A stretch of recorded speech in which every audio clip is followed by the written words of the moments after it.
ಮಾಡಿದ್ದೀನಿ. ಸಂಡೇ ಅಲ್ವಾ, ಹಾಗಾಗಿ ಪ್ರತಿಯೊಬ್ಬರು ಕೂಡ ನಾನ್ ವೆಜ್ ತೊಗೊಂಬರ್ತೀನಿ ಅಂತ ಹೋಗಿದ್ದಾರೆ. ಯಾಕಂದರೆ ನೈಟ್ ನಾನು ಸ್ವಲ್ಪ ಇಡ್ಲಿಗೆ ಹಾಕಿದ್ದೆ, ಇಡ್ಲಿ ಮಾಡೋಣ ಅಂತೇಳಿ ಇವತ್ತು ತಿಂದಿನ ಇಡ್ಲಿಗೆ ಅದು ಸಾಂಬಾರಿದ್ರೆ ಚೆನ್ನಾಗಿರುತ್ತಲ್ಲ, ಮಟನ್ ಸಾಂಬಾರಿಲ್ಲ ಚಿಕನ್ ಸಾಂಬಾರು ನೋಡಬೇಕು. ಮೇ ಬಿ ಚಿಕನ್ ತರಲ್ಲ ಅನ್ಕೋತೀನಿ, ಯಾಕಂದರೆ ಈಗ ಫ್ರೈಡೇ ತಂದಿದ್ದು, ಸೊ ಮಟನ್ನೇ ತೊಗೊಂಬರ್ಬೋದು. ಸೊ ಅವ್ರು ಬರೋಷ್ಟರಲ್ಲಿ ಸ್ವಲ್ಪ ಎಲ್ಲ ಮಸಾಲೆಗೆ ರೆಡಿ ಮಾಡ್ಕೊಳ್ಳೋಣ ಅಂತೇಳಿ ಸ್ವಲ್ಪ ಬೇಗನೆ ಎದ್ದಿದ್ದೀನಿ. ಟೈಮ್ ಬಂದು ಇವಾಗ ಸ್ವಲ್ಪ 6 ಗಂಟೆ ಆಗಿದೆ. ಆ್ಯಂಡ್ ಅವರು ಕೂಡ ಬೆಳಿಗ್ಗೆ ತಿಂಡಿ ಮಾಡಾದ್ಮೇಲೆ ಸ್ವಲ್ಪ ಏನೋ ವರ್ಕ್ ಇದೆ, ಹೊರಗಡೆ ಹೋಗ್ತೀನಿ ಅಂತ ಹೇಳಿದ್ದಾರೆ, ಗೊತ್ತಿಲ್ಲ. ಹಾಗಾಗಿ ಬೆಳಿಗ್ಗೆನೇ ಬೇಗ ಮಾಡಿಬಿಡೋಣ, ಅಷ್ಟಕ್ಕೆ ಆಗುತ್ತೆ ಇಡ್ಲಿ ಅಲ್ವಾ ಅಂತ ಹೇಳ್ಬಿಟ್ಟು ಸ್ವಲ್ಪ ಎದ್ದು ಮಾಡ್ತಾಯಿದ್ದೀನಿ. ನೈಟ್ ಯಾಕೋ ಏನೂ ನಾನು ನೆನೆಸಿರಲಿಲ್ಲ, ಚಿಯಾ ಸೀಡ್ಸು ನೆನೆಸಿರಲಿಲ್ಲ ಆ್ಯಂಡ್ ದ್ರಾಕ್ಷಿ ವಾಟರು ನೆನೆಸಿರಲಿಲ್ಲ. ಹಂಗಾಗಿ ಇವತ್ತು ಸ್ವಲ್ಪ ಬಿಸಿನೀರಿಗೆ ಸ್ವಲ್ಪ ಲೆಮನ್ ನಿಂಬೆಹಣ್ಣು ಹಾಕ್ಕೊಂಡು ಕುಡಿತಾ ಇದ್ದೀನಿ. ಹಿಂಗೇನೆ ಏನಾದ್ರೂ ಇದಾಗಿಲ್ಲ ಅಂತಂದರೆ ಮರ್ತೋಯ್ತು ಅಥವಾ ಆಗಿಲ್ಲ, ಟೈಮ್ ಆಯಿತು ಅಂತಂದರೆ ಈ ಥರ ಕುಡ್ಕೊಂಬಿಡ್ತೀನಿ. ಮಾರ್ನಿಂಗ್ ನನಗೆ ನೆಲ್ಲಿಕಾಯಿ ಜ್ಯೂಸ್ ಕುಡಿಯೋ ಅಭ್ಯಾಸ ಇದೆ, ಹಾಗಾಗಿ ಅದನ್ನೇ ಮಾಡ್ಕೊಳ್ಳೋಣ ಅಂತ ಅಂದ್ಕೊಂಡೆ. ಆದರೆ ಪುದೀನ ಸೊಪ್ಪು ಖಾಲಿ ಆಗಿಬಿಟ್ಟಿದೆ, ಅದಕ್ಕೆ ಪುದೀನ ಹಾಕಿದ್ರೇ ಸ್ವಲ್ಪ ಫ್ಲೇವರ್ ಚೆನ್ನಾಗಿರೋದು, ಅದು ಖಾಲಿ ಆಗಿಬಿಟ್ಟಿದೆ ಅಲ್ವಾ. ಸೊ ಇನ್ನೇನು ಈಗ ಅವ್ರಿಗೆ ಹೇಳಿದ್ದೀನಿ, ಇವಾಗ ನಾನ್ ವೆಜ್ ಮಾಡೋದಕ್ಕೆ ಬೇಕಲ್ಲ ಮಟನ್ ಸಾಂಬಾರು ಮಾಡೋದಕ್ಕೆ, ಪುದೀನ ಮತ್ತು ಕೊತ್ತಂಬರಿ ಸೊಪ್ಪು ಹೇಳಿದ್ದೀನಿ. ಅವ್ರು ತೊಗೊಂಬರೋಷ್ಟರಲ್ಲಿ ಲೇಟ್ ಆಗಿಬಿಡತ್ತೆ. ಹಂಗಾಗಿ ಇವತ್ತು ಸ್ವಲ್ಪ ನಿಂಬೆಹಣ್ಣಿಂದನೇ ಕುಡ್ಕೊತಾ ಇದ್ದೀನಿ ನೀರನ್ನು. ನೆಲ್ಲಿಕಾಯಿ ಜ್ಯೂಸು ಕೆಲವರಿಗೆ ಬೆಳಿಗ್ಗೆ ಕುಡಿದ್ರೇ ಆಗಲ್ಲ, ಅಭ್ಯಾಸ ಇದ್ದರೆ ಮಾತ್ರ ಕುಡಿಯಿರಿ ಅಷ್ಟೇ. ನನಗೆ ಫಸ್ಟಿಂದನೂ ಸ್ವಲ್ಪ ಅದೆಲ್ಲ ತಿಂದು ಮತ್ತು ಅದ್ರ ಜ್ಯೂಸ್ ಎಲ್ಲ ಕುಡಿದು ಅಭ್ಯಾಸ ಇರೋದ್ರಿಂದ ನಾನು ಅದನ್ನು ತಿಂತೀನಿ. ಬಟ್ ಕೆಲವ್ರಿಗೆ ಆಗಲ್ಲ ಅದು, ನಿಮಗೆ ಹೇಗೆ ನೋಡಿಕೊಂಡು ಕುಡೀರಿ. ಈಗ ಅವ್ರು ಬರೋಷ್ಟರಲ್ಲಿ ಸ್ವಲ್ಪ ಮಸಾಲೆಗೆಲ್ಲ ರೆಡಿ ಮಾಡ್ಕೊಂಡ್ಬಿಡ್ಬೇಕು. ಬೆಳ್ಳುಳ್ಳಿ ಎಲ್ಲ ಬಿಡಿಸ್ಕೊಬೇಕು, ಸ್ವಲ್ಪ ರೆಡಿ ಮಾಡಿಕೊಂಡು ಬೇಗನೆ ಮಾಡಿದ್ರೆ ತಿಂಡಿ ಬೇಗನೆ ಆಗ್ಬಿಡುತ್ತೆ. ಇಡ್ಲಿಗೆ ಹಾಕಿದ್ನಲ್ಲ, ಅದು ಹಿಟ್ಟು ಬಂದು ನಾನು ಈ ಥರ ಟೈಟಾಗಿ ಇಟ್ಟಿರ್ತೀನಿ, ಭಾರವಾದದ್ದು.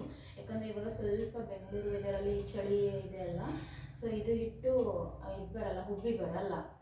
ಹಾಗಾಗಿ ಸ್ವಲ್ಪ ಈ ಥರ ಗಟ್ಟಿದು ಇಟ್ಟಿನಿ. ನಾನೆಲ್ಲೂ ಫುಲ್ಲು ಉಬ್ಬು ಕೆಳಗಡೆ ಸುರ್ಕೊಂಡ್ಬಿಡುತ್ತೆ ಅಂತ ಅಂದ್ಕೊಂಡಿದ್ದೆ, ಬಟ್ ಏನೂ ಆಗಿಲ್ಲ. ನೋಡೋಣ ಯಾವ ಥರ ಇದೆ ಅಂತ ಅಂದ್ಬಿಟ್ಟು. ಪರವಾಗಿಲ್ಲ, ಉಬ್ಬಿ ಬಂದಿದೆ ನೋಡಿ, ಚೆನ್ನಾಗಿ ಉಪ್ಪು ಬಂದಿದೆ. ಸೊ ಇಡ್ಲಿಗೆ ರೆಡಿ ಮಾಡ್ಕೋಬೇಕು. ಆದರೆ ನಾನು ಇಡ್ಲಿ ಪಾತ್ರೆನ ಮೇಲೆ ತಿಟ್ಬಿಟ್ಟಿರ್ತೀನಿ, ಅವಾಗವಾಗ ನಾನೇನು ಇಡ್ಲಿ ಮಾಡೋಕ್ಕೆ ಹೋಗಲ್ಲ, ನಾನು ಅವರಿಬ್ಬರೇ ಅಲ್ವಾ. ಸೊ ಏನಾರು ಹಂಗೂ ತಿನ್ನಬೇಕು ಅಂತ ಅನಿಸಿದ್ರೆ ಯಾವತ್ತಾದರೂ ಒಂದಿನ ಮಾಡ್ಕೊತೀನಿ. ಹಾಗಾಗಿ ಇವಾಗ ಮೇಲಿದೆ ಎತ್ಕೊಂಡು ಅದನ್ನೆಲ್ಲ ತೊಳೆದು ಇಟ್ಕೋಬೇಕು, ಅವ್ರು ಬರೋಷ್ಟರಲ್ಲಿ ರೆಡಿ ಆಗುತ್ತೆ. ಮತ್ತು ನಾನು ಸಂಪಣ ಏನು ಮಾಡ್ತೀನಿ ಅಂತಂದರೆ, ಇಡ್ಲಿ ನಮ್ಮ ಮನೆಯವ್ರಿಗೂ ಇಷ್ಟ, ನನಗೂ ಇಷ್ಟ. ಹಾಗಾಗಿ 1-2 ಜಾರ್ ಆದ್ರೂ ನಾನು ಹಿಟ್ಟನ್ನು ರೆಡಿ ಮಾಡ್ಕೊಂಡಿರ್ತೀನಿ. ಯಾಕಂದರೆ ಇವತ್ತು ಸ್ವಲ್ಪ ತಿಂದರೆ ಒಂದಿನ ಬಿಟ್ಟು ಇನ್ನೊಂದು ಸ್ವಲ್ಪ ಇಟ್ಕೊಂಡ್ರೆ ಅದು ದೋಸೆ ಹಾಕ್ಕೊಬೋದು. ನನಗೆ ಇಡ್ಲಿ ಹಿಟ್ಟಲ್ಲಿ ದೋಸೆ ಹಾಕ್ಕೊಳ್ಳೋದು ತುಂಬ ಇಷ್ಟ, ಯಾಕಂದರೆ ಸೆಟ್ ದೋಸೆ ಥರ ಬರುತ್ತೆ ಚಿಕ್ಕ ಚಿಕ್ಕಕ್ಕೆ, ಅದಕ್ಕೆ ಕಾಯಿ ಚಟ್ನಿ ಮಾಡ್ಕೊಂಡು ತಿನ್ನೋದಾದರೆ ತುಂಬ ಇಷ್ಟ. ಹಾಗಾಗಿ ಸ್ವಲ್ಪ ಜಾಸ್ತಿನೇ ಹಿಟ್ಟನ್ನ ರೆಡಿ ಮಾಡ್ಕೊಂಡಿದ್ದೀನಿ, ಚೆನ್ನಾಗಿರುತ್ತೆ. ಇವಾಗ ಸ್ವಲ್ಪ ಅದು ಈರುಳ್ಳಿ ಎಲ್ಲ ಬೆಳ್ಳುಳ್ಳಿ ಎಲ್ಲ ರೆಡಿ ಮಾಡಿಕೊಂಡು ಮಸಾಲೆಗೆ ರೆಡಿ ಮಾಡ್ಕೊಂಡ್ಬಿಡ್ಬೇಕು, ಇಲ್ಲಾಂದರೆ ಟೈಮ್ ಆಗಿಬಿಡುತ್ತೆ.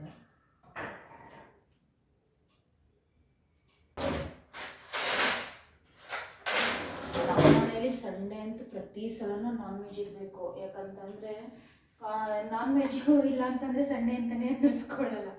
ಹಾಗಾಗಿ ನಾನ್ ವೆಜ್ಜು ಪ್ರತಿ ಸಂಡೇ ಇರುತ್ತೆ. ಯಾವಾಗಲೂ ಒಂದೊಂದು ಟೈಮ್ ಇರೋಲ್ಲ ಅಷ್ಟೇ, ಎಲ್ಲಾದರೂ ಹೊರಗಡೆ ಹೋದಾಗ ಅಥವಾ ಈ ಥರ ಏನಾದರೂ ಅಮಾವಾಸ್ಯೆ ಹುಣ್ಣಿಮೆ ಪೂಜೆ ಟೈಮ್ ಇದ್ದಾಗ ತರ್ಸೋಕ್ಕೆ ಹೋಗಲ್ಲ ನಾನು, ಇಲ್ಲ ಅಂತಂದರೆ ತರಿಸ್ಬಿಟ್ಟು ಮಾಡ್ತೀನಿ. ಇವತ್ತೇನಕ್ಕೆ ಅಂದರೆ ಇಡ್ಲಿಗೆ ಚೆನ್ನಾಗಿರುತ್ತೆ ಅಲ್ವಾ ಸಾಂಬಾರು ಅಂತೇಳಿ ತರಿಸ್ತಾ ಇದ್ದೀನಿ, ಚೆನ್ನಾಗಿರುತ್ತೆ. ಇವತ್ತು ಸಾಂಬಾರು ರೆಸಿಪಿ ಏನಿಲ್ಲ, ನಾರ್ಮಲಾಗಿ ಮಾಡಿಬಿಡ್ತಾ ಇದ್ದೀನಿ, ಬೇರೆ ಥರ ಏನೋ ಮಾಡಿಲ್ಲ. ಮಸಾಲೆ ಎಲ್ಲ ರೆಡಿ ಮಾಡಿಕೊಂಡು, ಆದರೆ ಮಸಾಲೆನ ಫ್ರೈ ಮಾಡಿ ಮಾಡಿದ್ರೆ ಒಂಥರ ಟೇಸ್ಟ್ ಬರುತ್ತೆ. ಫ್ರೈ ಮಾಡ್ದೇ ಹಾಗೇ ಎಲ್ಲ ಹಸಿದನ್ನೇ ಹಾಕಿ ಜಾರ್ಗೆ ಹಾಕಿ ರೆಡಿ ಮಾಡಿಕೊಂಡು ಮಾಡ್ತು ಅಂತಂದರೆ ಅದು ಬೇರೆ ಥರನೇ ಟೇಸ್ಟ್ ಬರುತ್ತೆ. ಆದರೆ ನಮ್ಮ ಮನೇಲಿ ಹೇಗೆ ಅಂತಂದರೆ ಪ್ರತಿಯೊಬ್ಬರಿಗೆ ಸ್ವಲ್ಪ ಎಣ್ಣೆಲೆಲ್ಲ ಫ್ರೈ ಮಾಡಿಕೊಂಡು ಮಸಾಲೆ ರುಬ್ಕೋತೀವಲ್ಲ, ಅದು ಸ್ವಲ್ಪ ಟೇಸ್ಟ್ ಬರುತ್ತೆ ಅಂತೇಳಿ ಆ ಥರ ಮಾಡ್ಕೋತೀನಿ ನಾನು ಅಷ್ಟೇ. ಚೆನ್ನಾಗಿರುತ್ತೆ ಅದು ಕೂಡ.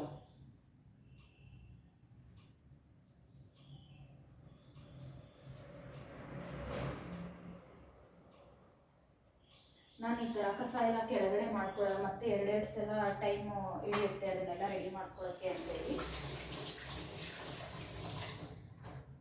ನಾನು ಈ ಥರ ಒಂದು ಯಾವುದಾದ್ರೂ ಪ್ಲೇಟು ಅಥವಾ ಈ ಥರದ್ದು ವೇಸ್ಟು ಡಬ್ಬಗಳಿರುತ್ತಲ್ವ ಅದಕ್ಕೇ ಹಾಕ್ಬಿಟ್ಟು ರೆಡಿ ಕಸನೆಲ್ಲ ಅದಕ್ಕೆ ಹಾಕ್ಕೊಂಡ್ಬಿಡ್ತೀನಿ. ಒಟ್ಟಿಗೆ ತೊಗೊಂಡೋಗಿ ಡಸ್ಟ್ಬಿನ್ಗೆ ಹಾಕ್ಕೊಂಡ್ಬಿಡ್ಬೋದು. ಇಲ್ಲಾಂತಂದರೆ ಇಲ್ಲೆಲ್ಲ ಚೆಲ್ಕೊಂಡು ಅದೆಲ್ಲ ಮಾಡೋಷ್ಟರಲ್ಲಿ ಕ್ಲೀನ್ ಮಾಡೋಷ್ಟರಲ್ಲೇ ಟೈಮ್ ಆಗಿಬಿಡುತ್ತೆ. ಹಂಗಾಗಿ ಒಂದನ್ನು ನಾನು ಸುಮ್ಮನೆ ಸಿಂಪಲಾಗಿ ಕಟ್ ಮಾಡ್ಕೊತೀನಿ. ಯಾಕಂದರೆ ಇದು ನಾನು ಫ್ರೈ ಮಾಡ್ಕೊತೀನಲ್ವ, ಇದಕ್ಕೇನು ತೊಂದರೆ ಇಲ್ಲ, ಅದು ಫ್ರೈ ಆಗುತ್ತೆ. ಇನ್ನೊಂದು ನಾನು ಮಸಾಲೆಗೆ ಹಾಕೋತೀನಲ್ವ, ಇದನ್ನು ಸ್ವಲ್ಪ ಸಣ್ಣದಾಗಿ ಕಟ್ ಮಾಡ್ಕೊತೀನಿ. ಒಂದೇ ಈರುಳ್ಳಿ ಸಾಕು ನಮ್ಮ ಮನೆಗೆ.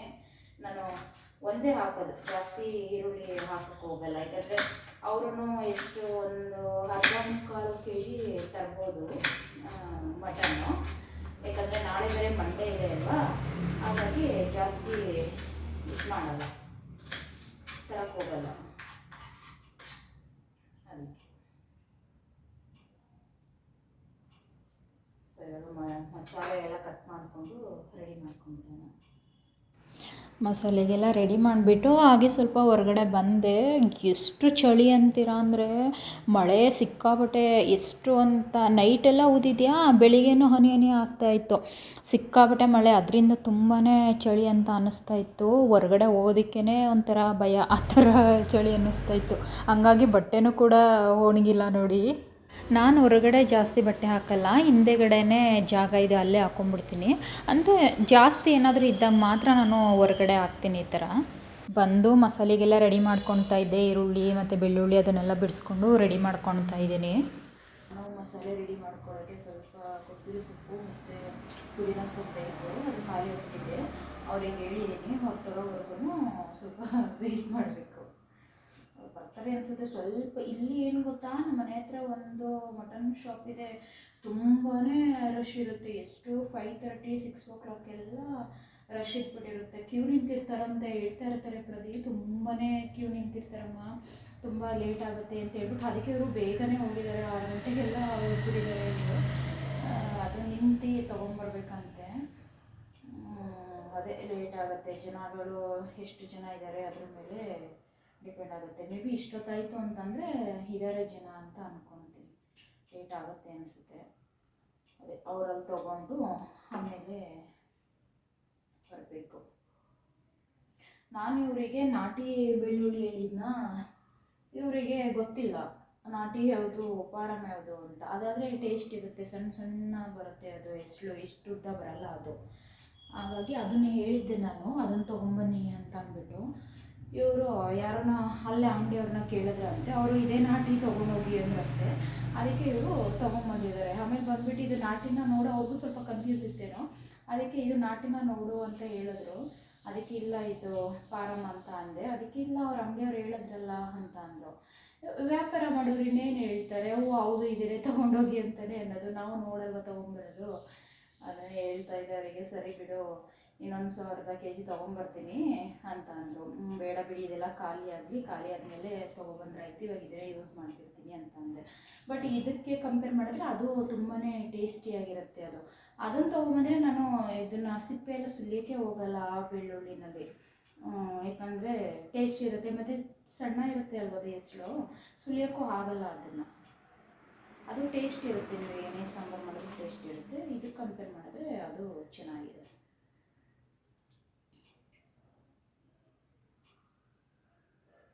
ಮಾರ್ನಿಂಗ್ ಟೈಮು ನಮ್ಮ ಮನೆ ಹತ್ರ ಏನೂ ಡಿಸ್ಟರ್ಬೆನ್ಸ್ ಇರಲ್ಲ.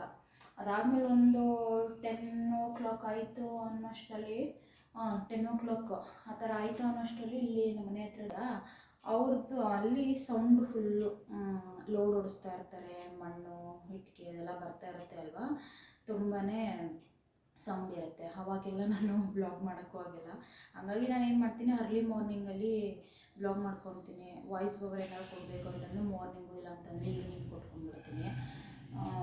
ಇಲ್ಲಾಂದರೆ ಒಂದು 9-10 ಗಂಟೆ ಆಯಿತು ಅಂತಂದರೆ ಸೌಂಡ್ ಈ ಕಡೆ ಸೈಡಲ್ಲಿ ಸ್ವಲ್ಪ ಗಾರ್ಮೆಂಟ್ಸ್ ಫ್ಯಾಕ್ಟ್ರಿಗಳೆಲ್ಲ ಇದೆ, ಸೌಂಡ್ ಆಗುತ್ತೆ, ಹಾಗಾಗಿ ಏನೂ ವಾಯ್ಸ್ ಕೇಳಲ್ಲ, ಮಾತಾಡಿದ್ರೂ ಕೂಡ ಕೇಳಲ್ಲ ಅದು. ಮೊನ್ನೆ ಕಬಾಬಿನ ಹಾಕ್ಕೊಟ್ಟಿದ್ದೆ, ಅದು ಎಣ್ಣೆ ಹಾಗೆ ಇದೆ. ಸೊ ಈ ಬಾಣಲಿನಲ್ಲೇ ಫ್ರೈ ಮಾಡ್ಕೊಂಡ್ಬಿಡ್ತೀನಿ ನಾನು.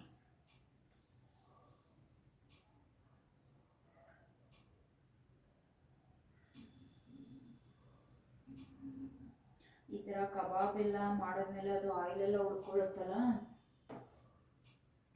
ಅದೇ ಬೇಜಾರು. ಯಾಕಂದರೆ ಏನಕ್ಕೂ ಯೂಸ್ ಆಗಲ್ಲ ಅದು,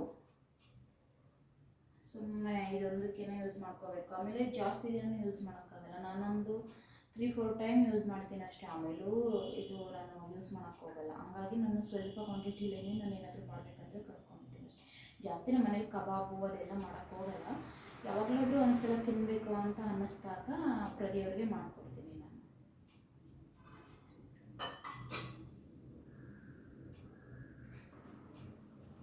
ಪುದೀನ ಕೊತ್ತಂಬರಿ ಸೊಪ್ಪು ಅಲ್ವಾ, ಅದನ್ನು ಬೇಕಾದರೆ ಲಾಸ್ಟಲ್ಲಿ ಬೇಕಾದ್ರೂ ಆ್ಯಡ್ ಮಾಡ್ಕೋಬೋದು. ಅಷ್ಟೊಳಗಡೆ ಇದನ್ನು ಆ್ಯಡ್ ಮಾಡ್ಕೊಂಡ್ರೆ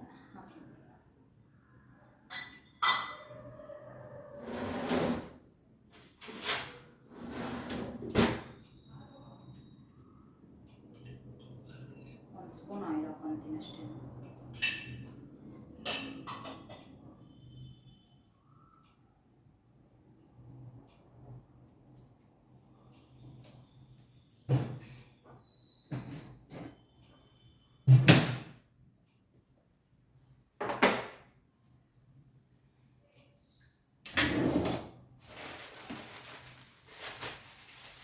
ಎಕ್ಸ್ಟ್ರಾ ಸಾಮಾನುಗಳಿರುತ್ತೆ ಅಲ್ವಾ, ಅದನ್ನೆಲ್ಲ ನಾನು ಇಲ್ಲಿ ಸ್ಟೋರೇಜ್ ಮಾಡ್ಕೊಂಡ್ಬಿಟ್ಟಿದ್ದೀನಿ.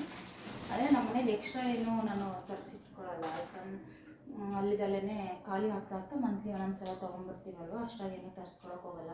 ಬಟ್ ಇದು ನಮ್ಮ ಮನೆಯವರು ಸಾಮಾನು ಚೀಟಿ ಹಾಕಿದ್ರು ಅಂತ ಹೇಳಿದ್ನಲ್ಲ, ಅದರದ್ದು ಜಾಸ್ತಿನೇ ಇತ್ತು. 2 ಸೆಟ್ ಹಾಕ್ಬಿಟ್ಟಿದ್ರು ಅವರು, ಹಾಗಾಗಿ 1 ಸೆಟ್ ಯೂಸ್ ಮಾಡಿಕೊಂಡು ಇನ್ನೊಂದು ಸೆಟ್ಟು ಇಟ್ಕೊಂಡಿದ್ದೆ. ಸೊ ಚೆಕ್ಕೆಲ್ಲ ಹಂಗೆ ಖಾಲಿಯಾಗಿಬಿಟ್ಟಿದೆ, ಹಾಗಾಗಿ ಸ್ಟೋರ್ ಮಾಡ್ಕೊಳ್ತಾ ಇದ್ದೀನಿ.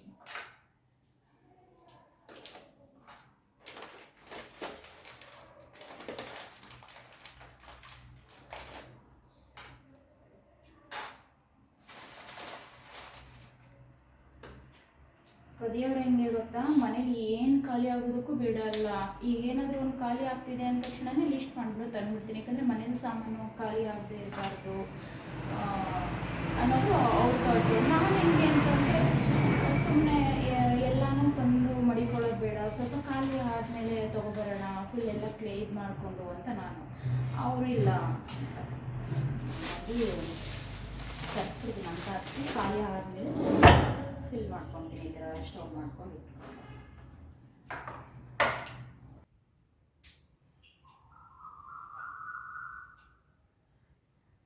ಇಲ್ಲಿ ನೋಡಿ, ಇಡ್ಲಿ ಕುಕ್ಕರು ಪ್ರತಿಯವ್ರು ತಂದಿದ್ದು. ಸುಮಾರು ಆಯಿತು, 1 ಇಯರೇ ಆಯಿತು ತೊಗೊಂಡು. ನೋಡಿ ಇಷ್ಟು ಪುಟ ಆಡಿದ್ದು, ಅದೇ ಇಬ್ರಿಗೆ ಸಾಕಲ್ವಾ ಅಂತೇಳಿ ಅವರೇ ತೊಗೊಂಡ್ಬಂದ್ಬಿಟ್ಟಿದ್ದಾರೆ. ನೋಡಬೇಕು, ಮುಂದೆ ಸ್ವಲ್ಪ ದೊಡ್ಡದು ತೊಗೋಬೇಕು. ಯಾಕಂದರೆ ಇಷ್ಟು ಸಾಕಾಗಲ್ಲ, ಯಾರಾದರೂ ಬಂದಾಗ ಲೇಟ್ ಆಗಿಬಿಡುತ್ತೆ. ಆಗುತ್ತೆ ಇದರಲ್ಲ 16 ಇಡ್ಲಿ ಆಗುತ್ತೆ, ಒಂದು ಸಲಕ್ಕೆ 16 ಇಡ್ಲಿ ಆಗುತ್ತೆ. ಸೊ ಯಾರಾದರೂ ಬಂತು ಅಂದಾಗ ಒಂದು 2-3 ಸಲ ಇದು ಮಾಡಬೇಕಾಗುತ್ತೆ ಅಷ್ಟೇ. ಸೊ ಇದನ್ನು ತೊಳೆದು ಇಟ್ಕೊಂಡ್ಬಿಡೋಣ, ಯಾಕಂದರೆ ಮೇಲಿಟ್ಟಿದೆ ಅಲ್ವ, ಸ್ವಲ್ಪ ಡಸ್ಟ್ ಆಗಿರುತ್ತೆ.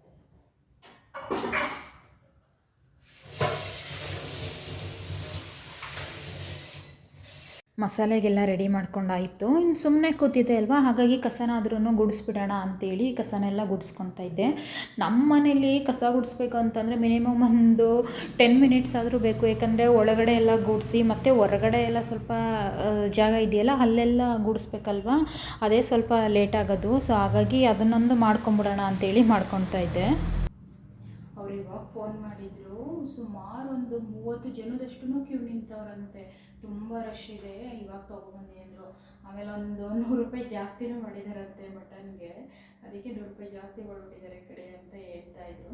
ಆದರೆ ತುಂಬ ಜನ ತೊಗೋತಾರೆ, ಅದು ನಾಟಿ ಮಟನ್ ಅಂತಲ್ವ, ಅದಕ್ಕೆ ಹಂಗಾಗಿ ಅಲ್ಲೇ ತುಂಬ ಜನ ತೊಗೋತಾರೆ. ಹಾಗಾಗಿ ಸ್ವಲ್ಪ ರೇಟ್ ಜಾಸ್ತಿ ಮಾಡಿರಬೇಕು. ಅದಕ್ಕೆ ಇವಾಗ ತೊಗೊಂಬರ್ತಾ ಇದ್ದೀನಿ.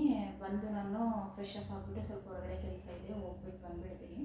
ಅಷ್ಟರಲ್ಲಿ ನಾವು ಅಡುಗೆ ಮಾಡು ಅಂತ ಹೇಳಿದ್ದಾರೆ, ತಿಂಡಿ ಟೈಮಿಗೆ ಬರ್ತೀನಿ ಅಂತ.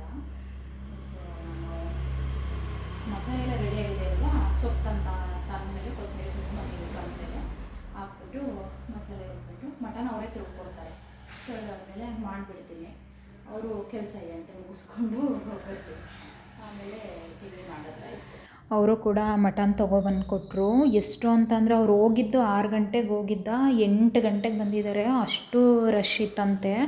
ಅಲ್ಲಿ ಹೆಂಗೆ ಅಂತಂದರೆ ಬೇರೆ ಬೇರೆ ಈಗ ತಲೆಕಾಲು ಮತ್ತು ಮಟನ್ನು ಆ ಥರದಕ್ಕೆಲ್ಲ ಬೇರೆ ಬೇರೆ ಲೈನ್ ಅಂತೆ. ಆ ಥರ ಅದರಲ್ಲೂ ಮಟನ್ಗೆ ಅಷ್ಟೊಂದು ಲೈನು ನೋಡಿ. ಸೊ ಇವರು ತೊಳ್ಕೊಟ್ಬಿಟ್ಟು ಹೊರಗಡೆ ಹೋಗ್ತೀನಿ ಅಂತ ಹೋದರು. ಅವ್ರು ಹೋದ್ಮೇಲೆ ನಾನು ಕೂಡ ಮಟನ್ಗೆಲ್ಲ ರೆಡಿ ಮಾಡಿಕೊಂಡು ಕುಕ್ಕರ್ಗೆ ಹಾಕಿ ಅದು ಕೂಡ ಮಟನ್ ಎಲ್ಲ ರೆಡಿ ಆಯಿತು. ಇಡ್ಲಿ ಹಿಟ್ಟು ನೋಡಿ, ನಾನು ಬೆಳಿಗ್ಗೆ ನಿಮಗೆ 6 ಗಂಟೆಯಲ್ಲಿ ತೋರಿಸಿದ್ದು, ಇವಾಗ 8 ಗಂಟೆ ಅಲ್ವಾ, ಸುಮಾರು ಎಷ್ಟು ಉಬ್ಬು ಬಂದುಬಿಟ್ಟಿದೆ, ಮೇಲೆ ಫುಲ್ಲು ಬಂದುಬಿಟ್ಟಿದೆ. ಚೆನ್ನಾಗಿ ಉಬ್ಬು ಬಂದಿತ್ತು. ಸೊ ಹಾಗಾಗಿ ಇಡ್ಲಿಗೂ ಇಟ್ಬಿಡೋಣ. ಇನ್ನು ಅವರು ಕೂಡ ವಾಪಸ್ ಬಂದರು ಕೆಲಸ ಮುಗಿಸ್ಕೊಂಡು. ಅದಕ್ಕೇ ಇಡ್ಲಿಗೆ ಇಟ್ಬಿಡೋಣ, ಇನ್ನೇನಿಬ್ಬರು ಒಟ್ಟಿಗೆ ಟಿಫನ್ ಮಾಡ್ಕೊಳ್ಳೋಣ ಅಂತೇಳಿ ಇಡ್ಲಿಗೆ ಇಡ್ತಾಯಿದ್ದೆ. ಎಷ್ಟು ಸಾಫ್ಟಾಗಿ ಬಂದಿತ್ತು ಅಂದರೆ ಇಡ್ಲಿ. ಸೊ ಅದಕ್ಕೆ ಅದನ್ನು ನಾನು ಮುಟ್ಟಿ ನೋಡ್ತಾಯಿದ್ದೆ, ಎಷ್ಟು ಸಾಫ್ಟ್ ಇದೆ ಅಂತೇಳಿ ಕೈಲೇ ಮುಟ್ಟಿ ನೋಡ್ತಿದ್ದೆ. ತುಂಬಾ ಮೃದುವಾಗಿ ಬಂದಿತ್ತು ಅದು. ಮತ್ತು ಸಾಂಬಾರಿಗೆ ಇಡ್ಲಿ ಕಾಂಬಿನೇಷನ್ ತುಂಬಾ ಚೆನ್ನಾಗಿರುತ್ತೆ ಅಲ್ವಾ. ನನಗೆ ತಟ್ಟೆ ಇಡ್ಲಿ ತುಂಬ ಇಷ್ಟ ಆಗುತ್ತೆ. ಸಾಂಬಾರಲ್ಲಿ ತಟ್ಟೆ ಇಡ್ಲಿ ತಿಂದರೆ ಚೆನ್ನಾಗಿರುತ್ತೆ. ಆದರೆ ನಮ್ಮ ಮನೇಲಿ ತಟ್ಟೆ ಇಡ್ಲಿದು ಪ್ಲೇಟ್ ಇರಲಿಲ್ಲ. ಹಾಗಾಗಿ ಈ ಥರ ಇಡ್ಲಿನೇ ಮಾಡ್ಕೊಳ್ಳೋಣ ಅಂತೇಳಿ ಮಾಡ್ಕೊಂಡಿದ್ದು. ಇದು ಕೂಡ ಚೆನ್ನಾಗಿ ಬಂದಿತ್ತು. ಅದಕ್ಕೆ ನಾನು ತುಂಬ ಸಲ ಅದನ್ನು ಮೆದು ಇತ್ತಲ್ವ ಮುಟ್ಟಿ ನೋಡ್ತಾ ಇದ್ದೆ. ಸೊ ಹಾಗಾಗಿ ಇವಾಗ ಪ್ರತಿಯವ್ರಿಗೂ ಕೂಡ ತಿಂಡಿ ಹಾಕ್ಕೊಟ್ಬಿಡೋಣ. ಟೈಮ್ ಬೇರೆ ಆಗಿತ್ತು, ಎಷ್ಟು 9:30 10 ಹತ್ತತ್ರನೇ ಆಗಿಬಿಟ್ಟಿತ್ತು. ಹಾಗಾಗಿ ಅವ್ರಿಗೂ ತಿಂಡಿ ಹಾಕ್ಕೊಟ್ಬಿಟ್ಟು ನಾನು ಕೂಡ ಮಾಡ್ಕೊಳ್ಳೋಣ ಅಂತೇಳಿ ಹಾಕ್ಕೊಳ್ತಾ ಇದ್ದೀನಿ. ಸೊ ನಮ್ಮ ಮನೇಲಿ ಇವತ್ತಿಂದು ಬ್ರೇಕ್ಫಾಸ್ಟ್ ಬಂದು ಇಡ್ಲಿ ಮತ್ತು ಮಟನ್ ಸಾಂಬಾರಾಗಿದೆ. ಸೊ ಎಗ್ಗು ಕೂಡ ಬೇಯಿಸಿದ್ದೆ. ಅವರಿಗೆ ಎಗ್ಗು ಪ್ರೋಟೀನ್ ಬೇಕಲ್ವ. ಸೊ ಹಾಗಾಗಿ ಎಗ್ ಕೂಡ ಬೇಯಿಸಿದ್ದೆ, ನಾನು ಬಾಯ್ಲ್ ಮಾಡ್ಕೊಂಡಿದ್ದೆ. ಎಲ್ಲನೂ ಕಟ್ ಮಾಡಿಕೊಂಡು ಇವಾಗ ನಂದು ಮಾರ್ನಿಂಗ್ ಬ್ರೇಕ್ಫಾಸ್ಟ್ ಈ ಥರ ಇದೆ ನೋಡಿ. ತಿಂಡಿ ಎಲ್ಲ ಮಾಡಿಕೊಂಡು ಒಂದು ಅರ್ಧ ಗಂಟೆ ಕೂತಾದ್ಮೇಲೆ ಪಾತ್ರೆ ಎಲ್ಲ ಎಷ್ಟು ಆಗ್ಬಿಟ್ಟಿತ್ತು ಅಂದರೆ, ಇದು ಎಲ್ಲರ ಮನೇಲೂ ಹೀಗೆ ಅನಿಸುತ್ತೆ. ನಾನ್ ವೆಜ್ಜು ಅಥವಾ ಸ್ಪೆಷಲಾಗಿ ಏನಾದರೂ ಮಾಡ್ತೀವಿ ಅಂತ ಅಂದಾಗ ಪಾತ್ರೆ ತುಂಬಾ ಆಗಿಬಿಡುತ್ತೆ. ಸೊ ಹಾಗಾಗಿ ನಾನು ಕೂಡ ಪಾತ್ರೆ ಎಲ್ಲ ವಾಶ್ ಮಾಡಿಬಿಡೋಣ ಅಂತೇಳ್ಬಿಟ್ಟು ಸ್ಟವ್ನೆಲ್ಲ ಕ್ಲೀನ್ ಮಾಡಿಕೊಂಡು ಪಾತ್ರೆ ಎಲ್ಲ ವಾಶ್ ಮಾಡ್ಕೊತಾ ಇದ್ದೆ. ತುಂಬಾ ಪಾತ್ರೆ ಆಗಿಬಿಟ್ಟಿತ್ತು. ಅದಕ್ಕೇ ಆ ಡಬ್ಬು ಫುಲ್ಲು ಪಾತ್ರೆನೇ ಆಗಿಬಿಡ್ತು ಇವತ್ತು. ಎಲ್ಲನೂ ತೊಳೆದು ಎತ್ತಿಟ್ಬಿಡೋಣ ಅಂತ. ಅದು ಸಮಾಧಾನ ಆಗಲ್ಲ. ಆ್ಯಕ್ಚುಲಿ ಎಲ್ಲ ಹೆಣ್ಮಕ್ಳಿಗೂ ಹಂಗೆ ಅನಿಸುತ್ತೆ ಅಲ್ವಾ. ಕೆಲಸ ಇತ್ತು ಅಂತ ಅಂದರೆ ಕೂರೋಕ್ಕಾಗಲ್ಲ, ಮಾಡಿ ಮುಗಿಸ್ಬಿಡೋಣ ಅನ್ನೋದೊಂದು ಬರುತ್ತೆ. ನನಗೂ ಹಾಗೇ ತಿಂಡಿ ಮಾಡಿ ಒಂದು ಅರ್ಧ ಗಂಟೆನೂ ಕೂರಿಲ್ಲ ನಾನು. ಬಂದು ಅದನ್ನೆಲ್ಲ ತೊಳೆದ್ಬಿಟ್ಟು ಎತ್ತಿಟ್ಬಿಡೋಣ ಅಂತೇಳಿ ಎಲ್ಲನೂ ವಾಶ್ ಮಾಡ್ಕೊತಾ ಇದ್ದೀನಿ. ನಾನು ಎಲ್ಲನೂ ಸ್ಟವ್ನೆಲ್ಲ ಕ್ಲೀನ್ ಮಾಡ್ಕೊಂಬಿಡ್ತೀನಿ. ನಾನು ಸುಮ್ಮನೆ ಆಯಿಲ್ ಎಲ್ಲ ಆರಿರುತ್ತೆ ಮತ್ತು ಎಲ್ಲ ಗಲೀಜಾಗಿರುತ್ತೆ ಅಲ್ವಾ. ಹಾಗಾಗಿ ಅದನ್ನೆಲ್ಲ ಕ್ಲೀನ್ ಮಾಡಿಕೊಂಡು ವಾಶ್ ಮಾಡ್ಕೊಂಡೆಲ್ಲ ಇದು ಮಾಡ್ಕೊಂಬಿಡ್ತೀನಿ. ಕ್ಲೀನಾಗಿತ್ತು ಅಂತ ಅಂದರೆ ಅಡುಗೆ ಮನೆ ನೋಡೋದಕ್ಕೆ ನಮಗೂ ಖುಷಿಯಾಗುತ್ತೆ. ಹಾಗೆಯೇ ನೋಡಿದ್ನ ಪಾತ್ರೆ ತೊಳಿತಾ ಇದ್ದೀನಿ. ಎಷ್ಟು ಗೊತ್ತಾ, ಮಾರ್ನಿಂಗೇನೆ 10:30 ಏನೋ ಆಗಿದೆ ಅಷ್ಟೇ. ಅಷ್ಟಕ್ಕೇ ಮತ್ತೆ ಮಳೆ, ಎಷ್ಟು ಜೋರು ಮಳೆ ಗೊತ್ತಾ, ಜೋರಾಗಿ ಬರ್ತಾಯಿತ್ತು.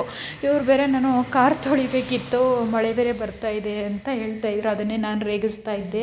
ಬಿಡಿ, ಮಳೆನೇ ನಿಮ್ಮ ಕಾರ್ನ ಕ್ಲೀನ್ ಮಾಡಿಬಿಡುತ್ತೆ, ಸುಮ್ಮನೆ ನೀವೇನಕ್ಕೆ ತೊಳಿತೀರಾ ಅಂತೇಳಿ ಇದು ಮಾಡ್ತಾಯಿದ್ದೆ. ಜೋರು ಮಳೆ, ಎಷ್ಟು ಜೋರು ಮಳೆ ಅಂತ ಅಂದರೆ ಇದ್ದಕ್ಕಿದ್ದಂಗೆ ಬಿಸಿಲಿತ್ತ, ಆಗಲೇ ಸಿಕ್ಕಾಪಟ್ಟೆ ಜೋರು ಮಳೆ ಬರ್ತಾಯಿತ್ತು. ಸೊ ಹಾಗಾಗಿ ಪಾತ್ರೆ ಎಲ್ಲ ವಾಶ್ ಮಾಡ್ಕೊಂಡು ಆಯಿತು. ನೋಡಿ ಎಷ್ಟು ಪಾತ್ರೆ ಇತ್ತು ಅಂತ, ಒಂದು ಫುಲ್ಲು ಪಾತ್ರೆನೇ ಆಗೋಯಿತು. ಅದನ್ನು ತೊಳೆದು ಇಡೋವರೆಗೂ ನನಗೆ ಸಮಾಧಾನ ಇಲ್ಲ. ಎಲ್ರಿಗೂ ಹಂಗೆ ಅನಿಸುತ್ತೆ, ಕೆಲಸ ಮಾಡಿ ಮುಗಿಸೋವರೆಗೂ ಸಮಾಧಾನ ಇರಲ್ಲ ಅಂತ. ಸೊ ಹಾಗಾಗಿ ತೊಳೆದಾದ್ಮೇಲೆ ಮಾರ್ನಿಂಗು ಅದೇ ಸೊಪ್ಪು ತೊಗೊಂಬಂದಿದ್ರಲ್ಲ, ಕೊತ್ತಂಬರಿ ಸೊಪ್ಪು ಮತ್ತು ಪುದೀನ ಸೊಪ್ಪು ತಂದಿದ್ರಲ್ಲ, ಅದನ್ನು ಅಡುಗೆಗೆ ಎಷ್ಟು ಬೇಕು ಅಷ್ಟನ್ನು ಮಾತ್ರ ತೊಗೊಂಡು ಇನ್ನು ಮಿಕ್ಕಿದ ಹಾಗೆ ಇಟ್ಟಿದ್ದೆ. ಆಮೇಲೆ ನಿಧಾನ ಕ್ಲೀನ್ ಮಾಡ್ಕೊಂಡ್ರಾಯ್ತು ಅಂದ್ಬಿಟ್ಟು. ಸೊ ಇವಾಗೆಲ್ಲ ಕೆಲಸ ಮುಗೀತಲ್ಲ, ಹಾಗಾಗಿ ಕೂತ್ಕೊಂಡು ಕ್ಲೀನ್ ಮಾಡಿ ಎತ್ತಿಟ್ಕೊಂಬಿಡೋಣ ಅಂತೇಳಿ ಕೂತ್ಕೊಂಡೆ. ಸುಮಾರು ಅದು ಕೂಡ ಎಷ್ಟು ಟೈಮ್ ತೊಗೊಂಡ್ಬಿಡ್ತು ಅಂತ ಅಂದರೆ, ಯಾಕಂದರೆ ಒಂದೊಂದು ಕಟ್ ತಂದಿದ್ರೆ ದೊಡ್ಡದು, ಅದನ್ನೆಲ್ಲ ನೀಟಾಗಿ ಬಿಡಿಸಿ ಕ್ಲೀನ್ ಮಾಡ್ಕೊಳ್ಳೋಷ್ಟ್ರಲ್ಲೇ ತುಂಬ ಟೈಮ್ ಹಿಡಿತು. ಎಷ್ಟು ನಾನು ಕೂಡ ಒಂದು 11:30 ಕೂತಿದ್ದು, 12 ಗಂಟೆಗೇನೋ ಮುಗ್ದಿದ್ದು ಅದು. ಇವಾಗ ಟೈಮ್ ಬಂದು 12 ಗಂಟೆ ಆಗಿಬಿಟ್ಟಿದೆ. ಇಷ್ಟೊತ್ತಾಯಿತು. ನಾನು 11:30 ಕುತ್ಕೊಂಡಿದ್ದು ಇದನ್ನು ಕ್ಲೀನ್ ಮಾಡೋಕ್ಕೆ ಅಂತೇಳಿ ಸೊಪ್ಪನ್ನ. ಸೊ ಇಷ್ಟೊತ್ತಾಯಿತು. ಜಾಸ್ತಿ ಇತ್ತಲ್ಲ, ಒಂದು ಕಟ್ಟು ಅಂತಂದರೆ ಸ್ವಲ್ಪ ಜಾಸ್ತಿನೇ ಇತ್ತು. ಸೊ ಹಂಗಾಗಿ ಎರಡನ್ನೂ ಕ್ಲೀನ್ ಮಾಡಿಕೊಂಡು ಎತ್ತಿಡೋದು ಸ್ವಲ್ಪ ಟೈಮ್ ಆಯಿತು. ಸೊ ನಾನು ಈ ಕೆಳಗಡೆ ಟಿಶ್ಯೂ ಪೇಪರ್ ಹಾಕ್ಬಿಟ್ಟು ಈ ಥರ ಬಾಕ್ಸ್ಗೆ ಹಾಕಿ ಎತ್ತಿಟ್ಕೊಂಡ್ಬಿಡ್ತೀನಿ. ಯೂಸ್ ಮಾಡ್ತಿರ್ತೀವಲ್ವ, ಅವಾಗ ಖಾಲಿ ಆಗುತ್ತೆ. ಮತ್ತು ನಮ್ಮ ಮನೇಲಿ ಪುದೀನ ಸೊಪ್ಪು ಆಲ್ಮೋಸ್ಟ್ ಖಾಲಿ ಆಗುತ್ತೆ, ಯಾಕಂದರೆ ಪಲಾವು ಮತ್ತು ನಾನು ಹೇಳಿದ್ನಲ್ಲ ಇದು ಬೆಟ್ಟದ ನೆಲ್ಲಿಕಾಯಿದು ಜ್ಯೂಸು, ಮತ್ತು ಏನೇ ಜ್ಯೂಸ್ ಮಾಡಿಕೊಂಡ್ರೂ ಸ್ವಲ್ಪ ಪುದೀನ ಸ್ವಲ್ಪ ಆ್ಯಡ್ ಮಾಡ್ತೀನಲ್ವ, ಸೊ ಹಾಗಾಗಿ ಖಾಲಿ ಆಗುತ್ತೆ. ಸೊ ಇದು ಆಗುತ್ತೆ, 1 ವೀಕ್ವರೆಗೂ ಬರುತ್ತೆ ನನಗೆ. ನಾವು ತರಕಾರಿ ಅದನ್ನೆಲ್ಲ 1 ವೀಕ್ವರೆಗೂ ತಂದು ಸ್ಟೋರ್ ಮಾಡ್ಕೊಂಡ್ಬಿಡ್ತೀನಿ. ಅದಾದಮೇಲೆ 1 ವೀಕ್ ಆದಮೇಲೆ ಮತ್ತೆ ತೊಗೊಂಬರೋದು, ಪದೇ ಪದೇ ಹೋಗಿ ತೊಗೊಬರೋದೇನಿಲ್ಲ. ಡೈಲಿ ಒಂದೊಂದು ಥರ ಮಾಡ್ತಾ ಇರ್ತೀನಲ್ಲ ತರಕಾರಿ ಎಲ್ಲ ಹಾಕಿ, ಹಂಗಾಗಿ 1 ವೀಕ್ ಆಗೋಷ್ಟು ತರಕಾರಿನ ಫಸ್ಟೇ ತಂದು ಸ್ಟೋರ್ ಮಾಡಿ ಇಟ್ಕೊಂಡ್ಬಿಡ್ತೀನಿ. ಸಂಜೆ ಸ್ವಲ್ಪ ಹಾಗೆ ತಿರುಗಾಡಿಕೊಂಡು ಸ್ವಲ್ಪ ಮನೆಗೆ ಸ್ವಲ್ಪ ಸಾಮಾನು ಬೇಕಿತ್ತು, ಹಾಗಾಗಿ ತೊಗೊಬರೋಣ ಅಂತೇಳಿ ಹೋಗಿದ್ವಿ. ಹಾಗೆ ನಾನು ಕೂಡ ಸ್ವಲ್ಪ ಸ್ಟಿಕ್ಕರು ಕ್ಲಿಪ್ಸ್ ಎಲ್ಲ ತೊಗೋಬೇಕಿತ್ತು, ಹಾಗಾಗಿ ಹೋದ್ವಿ. ತೊಗೊಂಡು ದಿನಸಿ ಅಂಗಡಿಯಲ್ಲೇ ತೊಗೊಂಡ್ವಿ ನಾವು, ಯಾಕಂದರೆ ಡಿಮಾರ್ಟು ಅಲ್ಲೆಲ್ಲ ಹೋಗೋದು ಸ್ವಲ್ಪ ಕಮ್ಮಿನೇ, ಯಾಕಂದರೆ ಒಂದು ಅಂದ್ಬಿಟ್ಟು 2 ತೊಗೊಂಬಂದ್ಬಿಡ್ತೀವಿ ಅಂದ್ಬಿಟ್ಟು ನಮಗೆ ಪರಿಚಯ ಇರೋ ಅಂಗಡಿಯಲ್ಲಿ ತೊಗೊಂಬಂದ್ವಿ. ಹಾಗೆಯೇ ಇವರು ಐಸ್ ಕ್ರೀಮ್ ತೊಗೊಂಡು ಬಂದರು. ಅವ್ರಿಗೆ ಆ್ಯಕ್ಚುಲಿ ಐಸ್ ಕ್ರೀಮ್ಗಿಂತ ಐಸ್ ಕ್ರೀಮ್ದು ಸ್ಪೂನ್ ಬೇಕಾಗಿತ್ತು, ಹಾಗಾಗಿ ತೊಗೊಂಬಂದರು. ತೊಗೊಂಡು ಮನೆಗೆ ಬಂದ್ವಿ. ಇಲ್ಲಿ ನೋಡಿ ಚಿಯಾ ಸೀಡ್ಸು ಮತ್ತು ಲೆಮನ್ ಹಾಕಿ ಈ ಥರ ಪ್ಯಾಕ್ ಮಾಡಿದ್ದಾರೆ, 15 ರುಪೀಸ್ ಅಂತೆ. ನಿನ್ನ ಫೇವ್ರೇಟ್ ಅಲ್ವಾ ಅಂತ ತಂದಿದ್ದಾರೆ. ಅಯ್ಯೋ ನಾನು ಮನೇಲೇ ಮಾಡ್ಕೊತಿದ್ನಲ್ಲ, ಯಾಕೆ ಸುಮ್ಮನೆ ದುಡ್ಡು ಕೊಟ್ಟು ತೊಗೊಂಬಂದ್ರಿ ಅಂತ ಹೇಳ್ತಾ ಇದ್ದೆ ನಾನು. ಆ್ಯಂಡ್ ಮೊದಲೇ ಲೇಟ್ ಆಗಿತ್ತಾ, ಯಾಕಂದರೆ ಸಂಜೆ ನಾವು ಇಲ್ಲಿಂದ ಹೊರಗಡೆ ಹೋಗಿದ್ದೇನೆ 7 ಗಂಟೆ ಆಗಿತ್ತಾ. ಮತ್ತು ಅದನ್ನೆಲ್ಲ ತೊಗೊಂಡು ಅಲ್ಲೆಲ್ಲ ತಿರುಗಾಡಿ ಅವೆಲ್ಲ ಗ್ರಾಸರೀಸ್ ಎಲ್ಲ ತೊಗೊಂಡು ಆ ಕಡೆಯಿಂದ ಬರೋಷ್ಟರಲ್ಲೇ ನಾವು ಮನೆಗೆ ಬರೋಷ್ಟರಲ್ಲೇ 8:30 ಆಗಿಬಿಟ್ಟಿತ್ತು. ಸೊ ಹಾಗಾಗಿ ತಂದಿರೋದೆಲ್ಲ ಹಾಗೇ ಇಟ್ಟು ಅಡುಗೆ ಏನಾದರೂ ನೋಡೋಣ ಮಾಡೋಣ ಅಂಥೇಳಿ ಕಿಚನಿಗೆ ಬಂದೆ. ಸೊ ಬೆಳಿಗ್ಗೆ ಇವರು ನಾನ್ ವೆಜ್ ತಂದಿದ್ದರು, ಹಾಗಾಗಿ ಸಾಂಬಾರೆಲ್ಲ ಮಾಡಿದ್ದೆ. ಮಧ್ಯಾಹ್ನನೇ ಅಡುಗೆ ಮಾಡಿ ಊಟ ಮಾಡಿಕೊಂಡು ಹೋಗಿದ್ದಲ್ಲ ನಾವು, ಹಾಗಾಗಿ ಇವಾಗ ಏನು ಸಾಂಬಾರೇನೋ ಮಾಡ್ತಿರಲಿಲ್ಲ, ಜಸ್ಟ್ ರೈಸ್ ಮಾಡೋಣ ಅಂಥೇಳಿ ಮಾಡ್ಕೊತಾ ಇದ್ದೆ. ಅದನ್ನು ಸ್ವಲ್ಪ ಫಿಲ್ ಮಾಡ್ಕೊಂಬಿಡೋಣ ಅಂಥೇಳಿ ಎಲ್ಲನೂ ತೆಗಿತಾ ಇದ್ದೆ. ಸೊ ನಾವೆಲ್ಲ ಏನಂತ ಅಂದರೆ ಅದೇ ಮೊದಲೇ ಹೇಳ್ದಂಗೆ ಡಿಮಾರ್ಟು ಅಲ್ಲೆಲ್ಲ ಹೋಗಿ ತೊಗೊಳೋದು ಸ್ವಲ್ಪ ಕಮ್ಮಿನೇ, ಹೋಗಲ್ಲ ಅಂತೇನಿಲ್ಲ, ಹೋಗ್ತೀವಿ ಬಟ್ ಕಮ್ಮಿನೇ. ಯಾಕಂದರೆ ಅಲ್ಲಿಗೆ ಹೋಯ್ತು ಅಂತಂದರೆ ಎಲ್ಲ ಡಿಸ್ಪ್ಲೇ ಇರುತ್ತಾ, ಅದು ಬೇಕು ಇದು ಬೇಕು ಅಂತ ಎಲ್ಲನೂ ಎತ್ತಿ ಹಾಕ್ಕೊಂಡು ಬಿಲ್ಲೇ ಜಾಸ್ತಿ ಆಗಿಬಿಡುತ್ತೆ. ಸೊ ಹಾಗಾಗಿ ನಮಗೆ ಗೊತ್ತಿರೋ ದಿನಸಿ ಅಂಗಡಿಲೇ ಸ್ವಲ್ಪ ಏನೇನು ಬೇಕು ಮೇಯ್ನಾಗಿ ಅದನ್ನು ಇಲ್ಲೇ ತೊಗೊಂಡ್ಬಿಡ್ತೀವಿ. ಈ ಸಲ ಗ್ರಾಸರಿ ನಾನೇನು ಜಾಸ್ತಿ ತರಲಿಲ್ಲ, ಯಾಕಂತಂದರೆ ಏನೇನು ಖಾಲಿ ಆಗಿತ್ತೋ ಅದನ್ನು ಮಾತ್ರ ತೊಗೊಂಡೆ ನಾನು. ಸೊ ಮೇಯ್ನಾಗಿ ಕಡಲೆ ಹಿಟ್ಟು ನಮ್ಮ ಮನೆಗೆ ಬೇಕೇ ಬೇಕು, ಯಾಕಂದರೆ ನಮ್ಮ ಮನೇಲಿ ಸ್ವಲ್ಪ ಬಜ್ಜಿ ಬೋಂಡ ಎಲ್ಲ ಮಾಡ್ತಿರ್ತೀವಲ್ವ, ಹಾಗಾಗಿ ಕಡಲೆ ಹಿಟ್ಟು ಬೇಕೇ ಬೇಕು, ಅದನ್ನು ತೊಗೊಂಡೆ. ಆ್ಯಂಡ್ ಪುಳಿಯೋಗರೆ ಅವೆಲ್ಲ ಮಾಮೂಲಿ ಪ್ಯಾಕೆಟ್ಗಳು ತೊಗೊಂಡೆ. ಇದು ಸೋಪ್ ಏನಕ್ಕಪ್ಪ ಇಷ್ಟೊಂದು ತೊಗೊಂಡಿದ್ದೀನಿ ಅಂತಂದರೆ, ಈ ಪವರ್ ಸೋಪ್ ಇದೆಯಲ್ಲ, ಇದು 1 ಬಾರ್ 10 ರುಪೀಸ್ ಇದೆ. ಇದೇನಂತಂದರೆ ಹ್ಯಾಂಡ್ ಡ್ರೈ ಆಗೋಲ್ಲ ಇದು, ಅಂದರೆ ನನ್ನ ಓನ್ ಎಕ್ಸ್ಪೀರಿಯೆನ್ಸ್ ಇದು. ಸೊ ಇವರು ಅಲ್ಲಿ ಅಂಗಡಿ ಅಣ್ಣ ಏನಂತ ಅಂದರು ಅಂದರೆ, ನೆಕ್ಸ್ಟ್ ಮಂತ್ ತೊಗೊಂಡ್ರೆ ಇದು ಸೇಮ್ ಕ್ವಾಂಟಿಟಿನೇ 20 ರುಪೀಸ್ ಆಗುತ್ತೆ, ಈಗಲೇ ತೊಗೊಂಬಿಡಿ ಮೇಡಮ್ ಇನ್ನೊಂದು ಸ್ವಲ್ಪ ಅಂತಂದ್ರೆ, ಹಾಗಾಗಿ ಇರಲಿ ಬಿಡಿ ಅಂದ್ಬಿಟ್ಟು 12 ತೊಗೊಂಬಂದೆ. ಇನ್ನು ಮಾಮೂಲಿ ಕಾಳುಗಳು ಅಂದರೆ ಎಲ್ಲ ಥರ ಕಾಳಿತ್ತು, ಈ ಹೆಸ್ರು ಕಾಳು ಮತ್ತು ಅಲಸಂದೆ ಕಾಳು ಮತ್ತು ಉದ್ದಿನ ಕಾಳು ಸ್ವಲ್ಪ ಬೇಕಿತ್ತು, ಹಾಗಾಗಿ ಅದು 3 ತೊಗೊಂಡೆ. ಆ್ಯಂಡ್ ಸ್ಟೋರ್ಗೆ ಹೋಗಿದ್ನ, ಅಲ್ಲಿ ಸ್ವಲ್ಪ ಇದು ಮೆಬಿಲಿಯನ್ ಕಾಜಲೆಲ್ಲ ಇತ್ತಾ, ನನಗೆ ಕಾಜಲ್ ಬೇಕಿತ್ತು. ಸೊ ಅಲ್ಲೇ ಸಿಕ್ತಲ್ಲ ಮೆಬಿಲಿಯನ್ ಪ್ರಾಡಕ್ಟು ಅಂತೇಳಿ ಅಲ್ಲೇ ತೊಗೊಂಡೆ. ನಾನು ಯೂಶ್ವಲಿ ನಾಯ್ಕಾದಲ್ಲೇ ತೊಗೊಳ್ಳೋದು, ಬುಕ್ ಮಾಡಿಬಿಡ್ತಾಯಿದ್ದೆ. ಸೊ ಇವಾಗ ಅಲ್ಲೇ ಸಿಕ್ತಲ್ವ, ಸೊ ಹಾಗಾಗಿ ಅಲ್ಲೇ ತೊಗೊಳ್ಳೋಣ ಅಂಥೇಳಿ ತೊಗೊಂಡೆ. ಆ್ಯಂಡ್ ಇದು ನೋಡಿ ಲ್ಯಾಪ್ಕಿನ್ ಎಷ್ಟು ಸಾಫ್ಟ್ ಇದೆ ಅಂತ ಅಂದರೆ, ತುಂಬ ಮುಟ್ಟಿದ್ರೆ ಸಾಕು, ಒಳ್ಳೆ ಬೇಬಿ ಸ್ಕಿನ್ ಇರುತ್ತಲ್ಲ ಅದಕ್ಕಿಂತನೂ ಸಾಫ್ಟ್ ಇದೆ. ಇದು ಏನೋ ಒಂಥರ ಇಷ್ಟ ಆಯಿತು, ಅದಕ್ಕೆ ತೊಗೊಂಡೆ ಅದನ್ನು. ಆ್ಯಂಡ್ ಇದು ಕ್ಲಿಪ್ಸ್ಗಳು, ನನ್ನ ಹತ್ರ ತುಂಬ ಕ್ಲಿಪ್ಸು, ತುಂಬ ರಿಬ್ಬನ್ಸ್ ಎಲ್ಲ ಇದೆ, ಆದರೂ ಹೋದಾಗೆಲ್ಲ ಯಾವುದಾದ್ರೂ ಒಂದು ತೊಗೋಬೇಕು ಅಂತ ಅನಿಸುತ್ತಾ, ಹಂಗಾಗಿ ಅವೆರಡು ತೊಗೊಂಡ್ಬಂದೆ. ಆ್ಯಂಡ್ ಮೇಯ್ನಾಗಿ ಮಿರರ್ ಬೇಕಿತ್ತು ನನಗೆ, ಯಾಕಂತಂದರೆ ಇದೇ ಮನೇಲಿ ದೊಡ್ಡ ಮಿರರ್ ಇರೋದು, ಫಿಕ್ಸಿಂಗ ತೆಗಿಯೋಕ್ಕಾಗಲ್ಲ.